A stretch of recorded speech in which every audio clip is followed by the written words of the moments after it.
She was just a badass. We went to this retired strippers club. What would happen if all the men died tomorrow? Writing is lonely and it's hard and I hate it. I'm just going to do like the fake laugh. Perfect. And then turn to the camera and go, Scott's Merengue it. Hi, and welcome to Zarnia, the show about local geekery and international geekery. That's terrible. This is a terrible take. I'm going to start awful. That again. Yeah, all right. You're the worst. Hi, welcome to Zarnia. See, this is out the gate. I know, but it's hard. The intros are the worst. Yeah, why did you put this pressure on me, Mikhail? Welcome to Zarnia. That take was ruined by the off-camera laughter. Hi, welcome to Zarnia, a show about geekery and nonsense. Hopefully more geekery than nonsense, but I make no guarantees. I have here author Lauren Beukes, who has got her new book out, Afterland. Lauren, how are you doing? I'm good. I'm here for the nonsense, really. Lauren, you've just written a new book. It's come out, and I have finished it. We are, of course, kind of in the middle of a pandemic, and your book is set in a pandemic. So there were times when I struggled to get through it, and I had to stop, put it down, walk around my flat, and just kind of like, it's just fiction, and then sit down and continue it. But also because it's quite an adrenaline-pumping book. From like the very first scene, you just start with people on the run, blood, you don't know what's happening, and you piece it all together backwards. So very, very exciting. Thank you. Yeah. Yeah, it was very strange to have, to spend 5 years writing this kind of fictional pandemic to emerge into a real one. And you're not the only person who's kind of had that response. A lot of people have been like, well, nope, I am never going to read this thing. No, thank you. It's far too close to home. But yeah. I think what's interesting about it is it's actually, what I hope is interesting about it is that it's actually post-pandemic. So, it takes place 3 years after this big pandemic has killed off all the men. And it's about the aftermath and the afterland and this kind of epic neo-noir chase across America. And that does also make it sound like very epic. But at the heart of it, it's quite it's not a small story, but a story that focuses on these family relationships between your three main characters, your three POV characters as well. Cole, the mother, Miles, the son, and the last son remaining in America, as it seems, and their sister Billy, Cole's sister Billy, who's on chasing after them. So can you tell me a little bit about that, those levels of conflict and how you chose to zoom in on that relationship to examine kind of a larger change in society? Absolutely. So all my books are kind of high concept, whether that's about a time-traveling serial killer or a magical Johannesburg where people's sins come back as animals. But I think you have to make it personal. It has to be a personal story. And I wasn't interested in writing this one boy is going to save the universe. He's not Harry Potter, he's not Jesus Christ, he's not even the baby in Children of Men. He's one of 35 million survivors in the world, and what I'm interested in telling is a personal story. And it's about the mother-son relationship and how far you'd be willing to go for your kid, and also parenting as the worst game of improv ever, where you're trying to figure stuff out constantly, you don't know what's happening, you're trying to make your best possible decisions in the middle of a pandemic where you've got these very nasty people chasing after you. And how do you do right by your kid, and how do you get him to a place in the world where he's going to be safe and he's not going to be treated as a sex object or have a government trying to tell him what to do with his body or be trafficked by these very kind of scary human traffickers. Yeah. But it's also about the sister relationship and wanting to trust someone who's been bad to you before because Billy is Cole's sister and she does want to believe in her, and she's the last person she has left in the world right now. Yeah, I just think those kind of human relationships are what carries my work in particular. I am interested in how people relate to each other, making it feel as real and human as possible. Yeah, and this one in particular, there is the loving, nurturing side of it, and then there is the dark side of it, the shadow side of the family relationship, where you give trust and second chances to people who don't deserve it, and you don't know who to trust. So that's always a fascinating thing. One thing that I particularly admire about this book is how you have built a much larger world while focused on this chase across America. A little bit of details that speak so much to a much wider change in society, from the cult and their get-up, which is like a very, very striking visual image, no spoilers, to the larger government organizations that they're running from, to the kind of like emptying out of America. Yeah, very well, very like great detail. So you went on a road trip for this. I did go on a road trip, which was, it's great to have that as an excuse in a business expense. I'm sorry, I have to drive across America now. I didn't do the full road trip because it was exhausting, but I did big chunks of it, and I went and spent quite a bit of time in places like Miami, which is kind of where the book ends up finally in this big kind of showdown. And Salt Lake City, and kind of investigating weird little towns around Colorado, and there's this crazy little casino, and I set a big set piece there. And it's just really, I find visiting places, and especially finding locals to kind of show you around and show you their perspective on the city, really helps make the book feel more real and more interesting. And you find some really surprising details. In Atlanta, I hired my Uber driver who picked me up from the airport. I was like, you are driving me around, and you're coming around with me. And she was so great. Her name was Anya, and she was just a badass. We went to this retired strippers club. So it's where women still perform, but they're in their 50s and 60s. Okay. And apparently it's really famous. It's called the Claremont, and that inspired a sex club in the book, which comes in later. And I was also desperately trying to get into one of the mega churches because I really wanted to kind of interrogate organized religion, and especially how that plays out in a post kind of pandemic and this not quite apocalypse, and build this cult out from that. And just, I couldn't get anywhere with the mega churches. If I said I was a novelist, they got really suspicious. If I said I was a journalist, there was no ways in hell they were letting me in. And Anya was watching me fail to make these phone calls, or make the phone calls and just be failing. And she's like, give me the phone. And she's this young, cocky black woman, and she just picks up the phone. She's like, hi, my name is Anya. I'm a student at this Atlanta University. I believe the church is doing a lot of really great outreach, and I was really hoping that I could come and interview you and get a tour and talk about what you're doing. She totally got us in. The guy didn't give me a second look. I was just kind of like the weird friend tagging along. And it was fantastic. And I love those kind of adventures, but I also, because they're fun, but also because you get different perspectives, and you get things which kind of feed into the kind of world that you're building. But I also spent several years interrogating everyone I met to say, okay, you work in the mining industry, what would happen if all the men died tomorrow? And apparently the answer is that we would automate, which we've been wanting to do for years, but you can't because of the unions. And there are actually very few industries where if all the men died tomorrow, we would be completely screwed. Satellite technician is one of them. Deep sea divers who maintain the undersea cables, that's another. Okay. Urologists, but all the men are dead, so we don't things have you to worry about can't it. necessarily automate, but things that also take a while of training to get Absolutely. up to. So specialized skills and maybe some kind of physical attributes which mean that they have lent more male heavy in the past. But okay. but that was also fun. And I did a ride along with the Cape Town Metro Police for another project that I was working on. And I said to them, I was like, well, what would happen to gangsterism and drugs and the social problems if all the men disappeared tomorrow? And they laughed. It was a black woman cop and her white partner, and they laughed at me. They were like, "Are you kidding me?" They're like, first of all, addiction is addiction. The drugs are not going to go away. And also, women can be just as bad as men, and sometimes worse. When Mama American was running the Americans gang in the Cape Flats, she was apparently more hardcore than any of her predecessors because she was a woman, because she had more to prove. And that absolutely tied into kind of my human trafficking gang and the boss there who is just super violent and feels that she's really got to get her hand in. So it sounds like you discover a lot of things on the way, but does the concept, the high concept, come first and then you go through the research? And then what's the process? You go back and start planning it all out, or do you discovery write? How much? So the theory is that people are either plotters or pantsers, where they fly by the seat of their pants, and I'm somewhere in between. In D&D terms, actually, my friend Dale was saying that he is, I don't know, a cleric, and I'm a barbarian, that I just go kind of running in, bludgeoning things.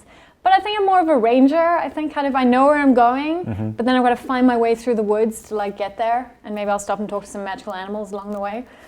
Kind of like a MacGyver. Yeah. You know what the mission is, and you've got a bag that you're going to fill up with things you find on the way.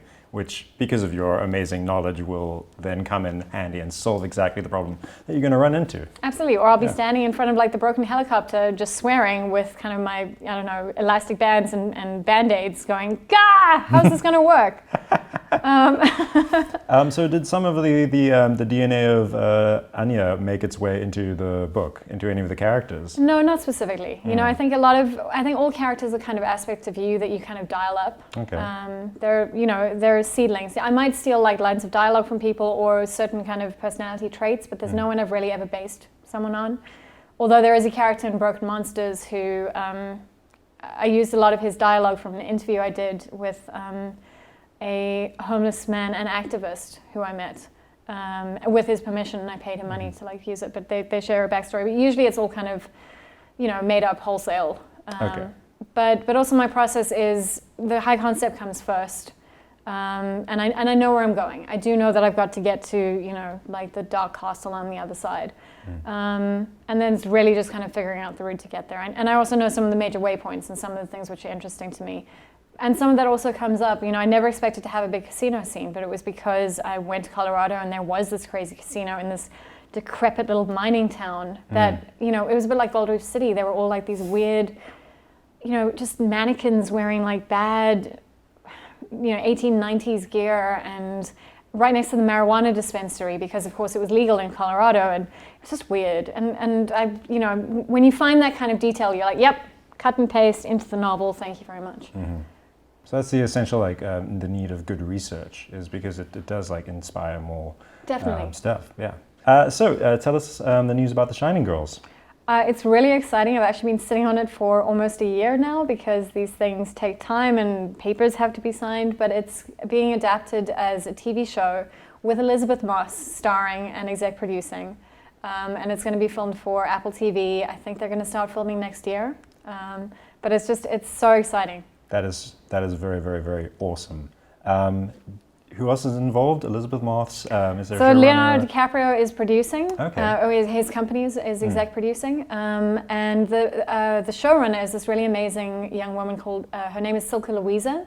And she is just absolutely phenomenal. She's not very well known. I think, she had a spec script that went out and didn't get developed. But Appian Way found her, and she's been developing this project, and it's so exciting to see what she's done with it because, I am precious about my books. I think what's important about adaptation is that you understand that it's necessarily a different medium.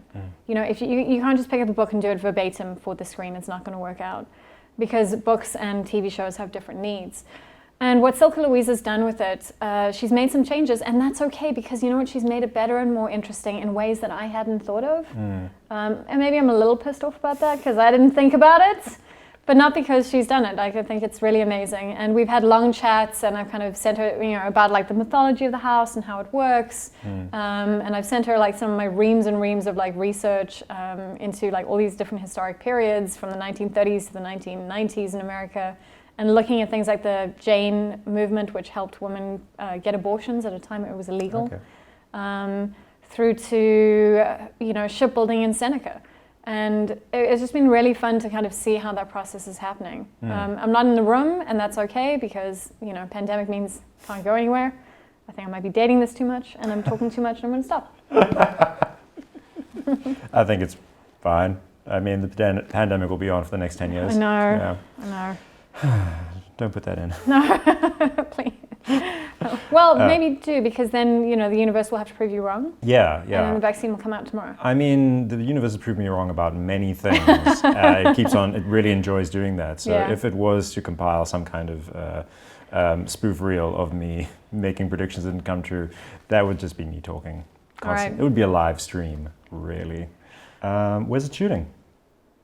I don't know, probably Chicago. Oh, it's all it's all under wraps. Yeah, well, I mean, they're writing at the moment, so they've got 12 weeks to wrap up the entire series. But they're also then thinking about a season 2. If it's successful, then it might do that, which is very exciting. And we're also shopping Afterland around at the moment. So we've been having a lot of kind of phone meetings and Zoom meetings. I'm looking at adapting it with my friend Sam Beck-Bessinger, who's just the most amazing, wonderful writer and is just great to work with. And it helps a lot to have a partner, that you're not trying to carry the entire story by yourself. And although the underlying material is there, it's just more fun collaborating. Yeah, it can be very lonely writing. Yeah, it is. Writing is lonely and it's hard and I hate it. And I know that there are writers who love it and it's a joy and a wonder and a delight, and that's not me. I'm not that kind of writer. I think there's that Dorothy Parker quote, I hate writing, I love having written. Absolutely. You know, the work is done, you've got it out there, and now you can lay back with a margarita and enjoy the spoils, or and as long as you don't check the Goodreads reviews. Okay, so you haven't dived, dived, Doven? divvied. You haven't. I think it's actually dived. Yeah. Yeah. Sorry. You know, I don't. I don't know. So you haven't dived into the next project yet. I've started my new novel, but I'm not talking about it because it's like a tiny little seedling and it's just poking its head up above the ground, and it's very easy to stomp it with big boots. All right. You don't want to take like a vacation, some time off, road trip? I wish. I think throughout lockdown I've just been kind of getting through, and kind of being a mom and being okay. And I think that's also really important. Like, so many people have put so much pressure on themselves, being like, okay, pandemic, a big pause.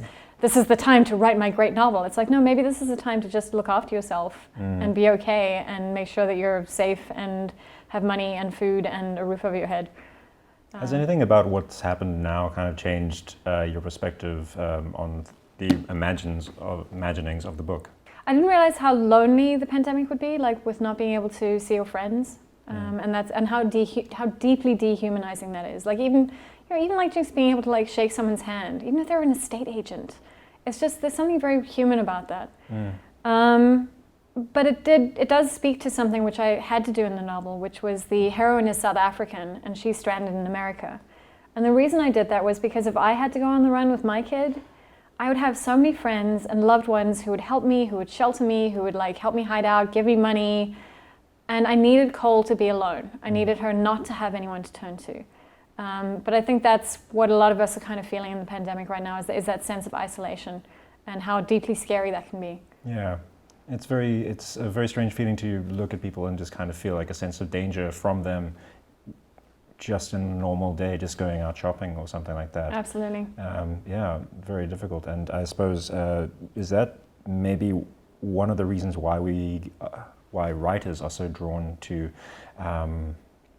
post-apocalyptic world settings, dystopias and stuff like that? I think it's a way of kind of exploring the biggest what if, what if civilization falls apart around us. I specifically didn't want to do that, and I don't really describe it as dystopian because, sorry Jon, if you and all the other men died tomorrow, the world would carry on. We'd be very sad. It'd be very sad to lose you. But we'd be okay, and the world wouldn't fall apart, and maybe we need to hire up some satellite technicians pretty quick, but it would continue. Okay, so you're saying if I really want to be missed, I have to become a satellite technician? Pretty much. Or an undersea diving cable guy. Cable repairman. Yeah. Okay, I don't like the water, so I'm going to stick with the satellites. Heights over depths. Thanks. Perfect. All right. That does sound like you. Yeah, that brings us just about to the end. I do want to ask you just, do you play D&D? I do play D&D. In fact, I play D&D with you. In fact, yeah. Why am I not? I am a liar. Although we haven't played for a while. Yeah, we haven't played for a while. What do you like about D&D? I love the play. It really feels like you're allowed to play imaginatively like you did when you were kids, and to come up with these crazy worlds and to have an adventure where you are connecting with other minds. And that's my favorite thing about collaborating, right, is you're collaborating with other people's minds that are strange and alien and foreign and just amazing and interesting in ways that your own mind can't begin to imagine. And when you're playing together and seeing what other people come up with and what your DM comes up with in this world, but then seeing how people react, it's a delight. It makes me so happy. I feel like that's kind of what stories do, is they allow us to kind of experience other people's brains in all their wonder and strangeness. Yeah. I mean, that is the thing of going out and making discoveries on road trips and doing research and doing it via meeting people, is that you do get that magic. And the surprise. I think that's what I love, is the surprise. Yeah. There was this wonderful quote from a Richard Linklater film, and one of the characters says that the magic isn't in us, but between us. I'm probably terribly misparaphrasing it, but I found it very inspirational at the time, and that just reminds me of that. No, that the totally. magic is kind of in the connection of people. But also, I think that's what's really interesting about books is sometimes I have people come up to me and they've loved my work and they think that we're going to be best friends now. And I have to, and it's very flattering and amazing, but it's also, I'm like, your relationship is not between you and I, it's between you and the book. And I think that's why books are so magic, because they allow you to fill in that space in between via kind of a proxy. And that's also really exciting to have this kind of whole conversation that happens between you and the book, which actually has very little to do with me. Yeah. Well, that was wonderful. Thank you so much. It was really fun. Thank you so much. Thanks so much for chatting, Lauren. Lauren Beukes. Thank you so much for chatting, Lauren. Lauren's book, Afterland, is available all over the place. I didn't rehearse this at all, so I don't really know where, but it's all available all over the place. In all good bookstores and some of the bad ones. And some of the bad ones. Thank you. Thanks.